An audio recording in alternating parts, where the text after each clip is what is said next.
নবান্নে বিক্ষোভ, ডিএ ও pay commission চালুর দাবিতে বিক্ষোভ। নবান্নের ভিতরে বিক্ষোভ কোঅর্ডিনেশন কমিটির 20 জন বিক্ষোভকারীকে আটক করা হয়েছে। বিস্তারিত জানবো, টেলিফোনে রয়েছেন আমাদের প্রতিনিধি তুহিন দাস চন্দ্র। তুহিন, কিসের কারণে এই বিক্ষোভ এবং এখনকার পরিস্থিতি বা কি? দেখো, বকেয়া মহার্ঘ ভাতা দেওয়ার দাবি এবং সেই সঙ্গে পে কমিশন কার্যকর করার দাবিতে রাজ্য কোঅর্ডিনেশন কমিটি তারা নবান্নে বিক্ষোভ দেখায় এবং এই প্রথম কিন্তু আমরা দেখলাম যে নবান্ন চত্বরের ভেতরে, নবান্নের যে একতলায় ক্যান্টিন রয়েছে সেই নবান্ন চত্বরে একেবারে ভেতরে কিন্তু এই বিক্ষোভ শুরু হয়। প্রথমে ক্যান্টিনের সামনে থেকে বিক্ষোভ শুরু হয়, তারপর নবান্নের নর্থ গেটের সামনে বিক্ষোভ হয় এবং বেশ কিছুক্ষণ ধরেই কিন্তু তারা বিক্ষোভ দেখান এবং স্লোগান দিতে থাকেন বকেয়া মহার্ঘ ভাতা এবং পে কমিশন কার্যকর করার দাবিতে। পুলিশের সঙ্গে বিক্ষোভকারীদের ধস্তাধস্তিও হয়।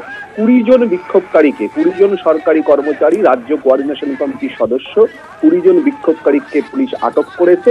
তাদের মধ্যে 19 জন পুরুষ এবং 1 জন মহিলা বলে জানা যাচ্ছে।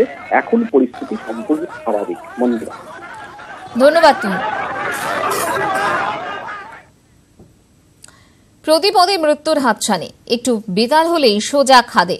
বড় বড় পাথর বোল্ডার ডিঙিয়ে খাড়া পাহাড়ের গা ঘেঁষে খরস্রোতা নদী পেরিয়ে নেপালের মুক্তিনাথ দর্শন।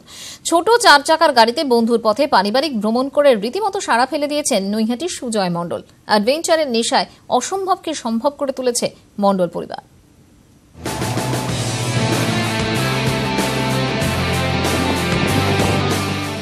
WB24Y7058 নিজের প্রিয় এই গাড়ি নিয়েই ভরা বর্ষায় অ্যাডভেঞ্চারে বেরিয়ে পড়েছিলেন নৈহাটির বাসিন্দা সুজয় মণ্ডল।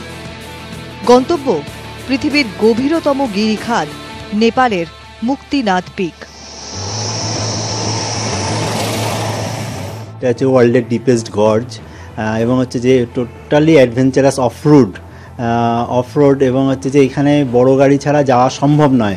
ইম্পসিবল কথাটার মধ্যে যে পসিবিলিটি লুকিয়ে রয়েছে সেইটা প্রুভ করার জন্যই এইটা। কিন্তু ফ্যামিলি নিয়ে এই ধরনের একটা ঝুঁকিপূর্ণ কাজ সাধারণত বাঙালিরা ভাবতে পারে না। 3 জনের টিম, চালক সুজয়, স্ত্রীর কাঁধে থাকা খাওয়ার দায়িত্ব, ছেলে নেভিগেটর। অপেশাদার টিমের সম্বল ছিল শুধুই জেদ। নৈহাটি থেকে NH2 ধরে বুদ্ধগয়া, সেখান থেকে ডান দিকে ঘুরে NH42 ধরে পাটনা, মুজফ্ফরপুর, রক্সৌল হয়ে নেপালের পোখরা টুরিস্ট অফিস থেকে মুক্তিনাথ বা লোয়ার মুস্তাং ভ্যালি যাওয়ার পারমিট মিললেও ছোট গাড়ি দেখে চোখ কুঁচকেছিলেন তারাও।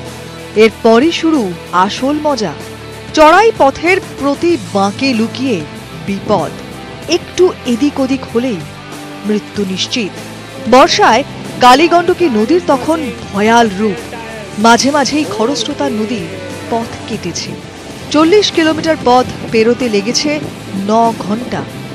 কোবাং হোক বা জুমসাম কিংবা মারফা ভ্যালি, পথের দুধারে দৃশ্য ভুলিয়েছে কষ্ট।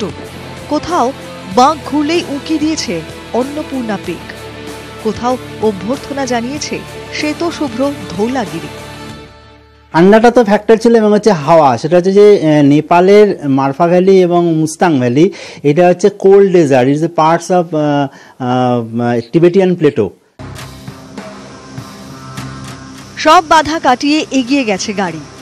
অবশেষে মুক্তিনাথ দর্শনে এসেছে শান্তি।